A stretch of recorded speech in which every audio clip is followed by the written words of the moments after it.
Shalom Bapak Ibu dan Saudara terkasih. Pada pagi hari ini bacaan diambil dari Kisah Para Rasul 9 ayat 19b sampai dengan 31. Saulus dalam lingkungan saudara-saudara. Saulus tinggal beberapa hari bersama-sama dengan murid-murid di Damsyik. Ketika itu juga ia memberitakan Yesus di rumah-rumah ibadat dan mengatakan bahwa Yesus adalah anak Allah. Semua orang yang mendengar hal itu heran dan berkata, "Bukankah dia yang di Yerusalem mau membinasakan barang siapa yang memanggil nama Yesus ini?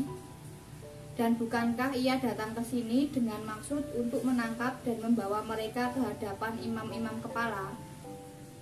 Akan tetapi Saulus semakin besar pengaruhnya dan ia membingungkan orang-orang Yahudi yang tinggal di Damsyik, karena ia membuktikan bahwa Yesus adalah Mesias. Beberapa hari kemudian, orang Yahudi merundingkan suatu rencana untuk membunuh Saulus. Tetapi maksud jahat itu diketahui oleh Saulus. Siang malam orang-orang Yahudi mengawal semua pintu gerbang kota supaya dapat membunuh dia. Sungguh pun demikian, pada suatu malam, murid-muridnya mengambilnya dan menurunkannya di atas tembok kota dalam sebuah keranjang. Setibanya di Yerusalem, Saulus mencoba menggabungkan diri kepada murid-murid, tetapi semuanya takut kepadanya, karena mereka tidak percaya bahwa ia juga seorang murid. Tetapi Barnabas menerima dia dan membawa kepada rasul-rasul dan menceritakan kepada mereka bagaimana Saulus melihat Tuhan di tengah jalan dan bahwa Tuhan berbicara dengan dia, dan bagaimana keberaniannya mengajar di Damsyik dalam nama Yesus. Dan Saulus tetap bersama-sama dengan mereka di Yerusalem dan dengan keberanian mengajar dalam nama Tuhan.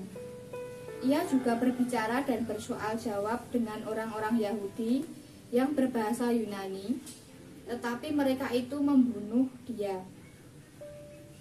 Akan tetapi setelah hal itu diketahui oleh saudara-saudara anggota jemaat, mereka membawa dia ke Kaisarea dan dari situ membawa dia ke Tarsus.